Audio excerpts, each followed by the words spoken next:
Assalamualaikum warahmatullahi wabarakatuh.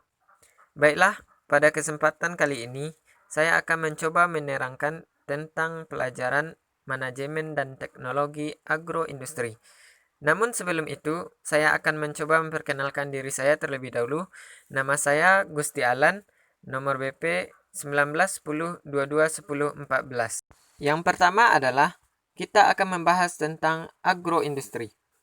Mungkin di antara kita banyak yang bertanya-tanya apa itu agroindustri, padahal sudah sering mendengar kata-kata agroindustri tersebut. Oleh sebab itu, mari kita kupas pengertian agroindustri tersebut. Agroindustri adalah kegiatan yang memanfaatkan hasil pertanian sebagai bahan baku, merancang dan menyediakan peralatan serta jasa untuk kegiatan tersebut. Jadi untuk sekarang kita sudah tahu apa itu pengertian agroindustri.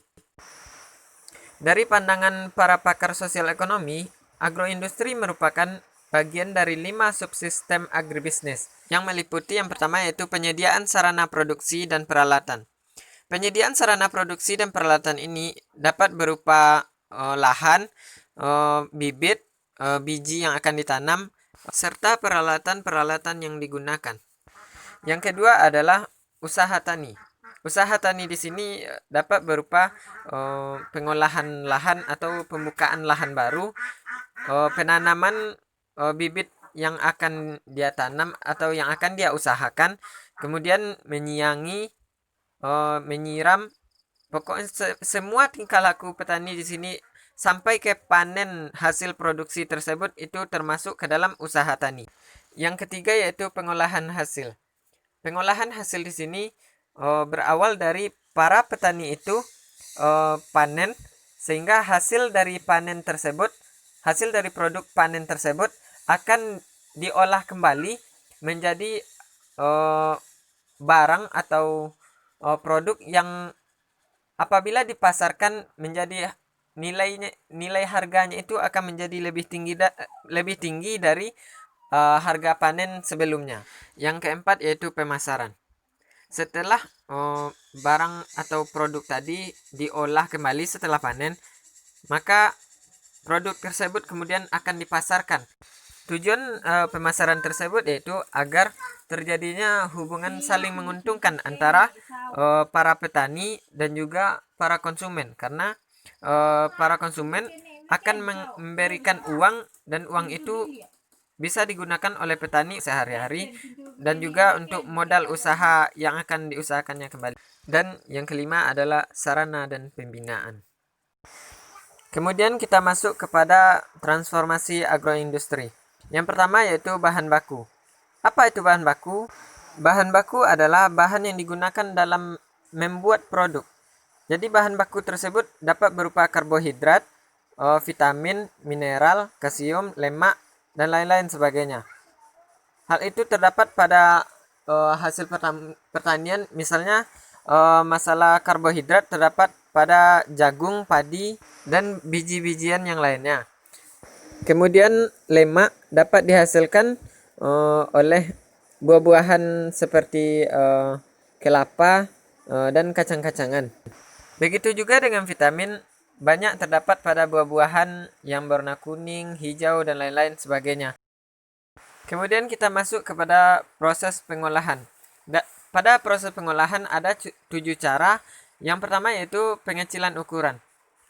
Pengecilan ukuran ini bertujuan untuk agar lebih mudah dan praktis saat memasak, saat pencampuran, dan lain-lain sebagainya. Intinya pada saat pengecilan ukuran ini akan memudahkan kita, akan lebih praktis daripada kita memasukkan secara utuh. Yang kedua adalah proses pencampuran.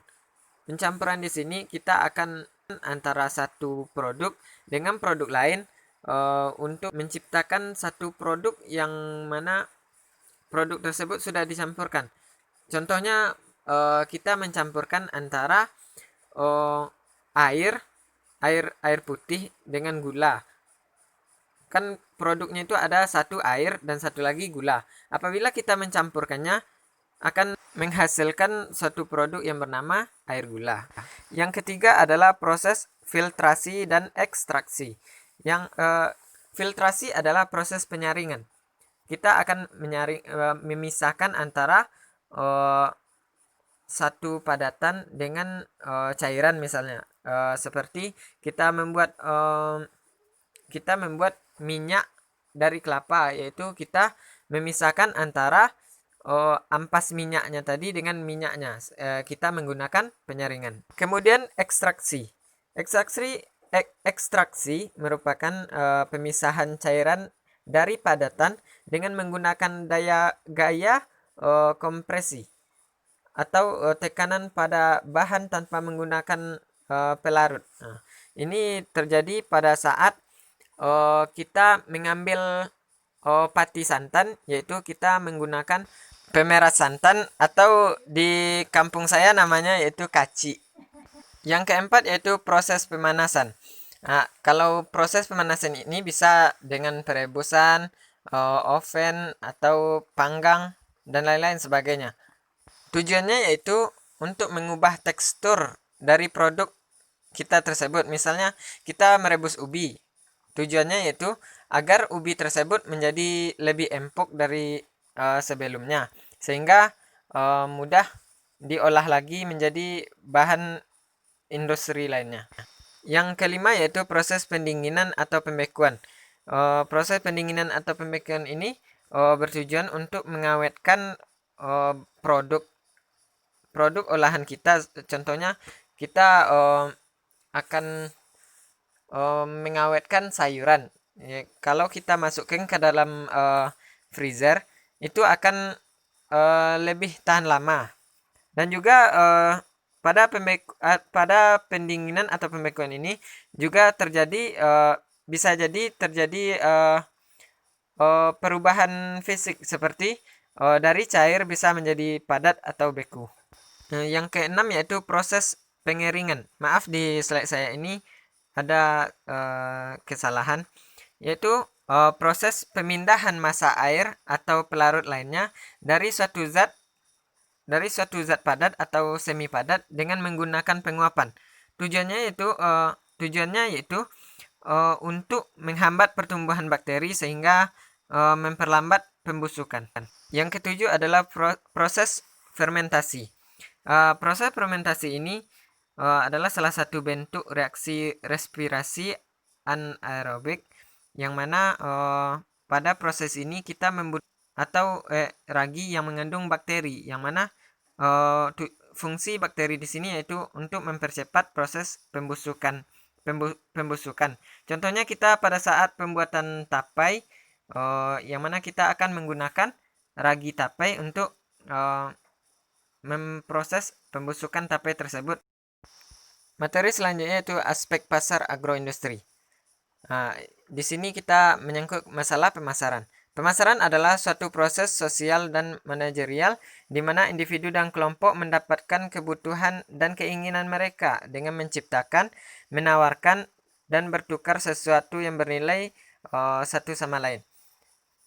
Sebelumnya juga sudah kita bahas bahwasannya tujuan pemasaran yaitu untuk mendapatkan hasil saling menguntungkan antara pembeli dan penjual, yang mana para pembeli akan mendapatkan produk yang dia inginkan dan penjual akan mendapatkan uang dari hasil produk yang dia jual tersebut, sehingga mereka akan saling menguntungkan satu sama lain.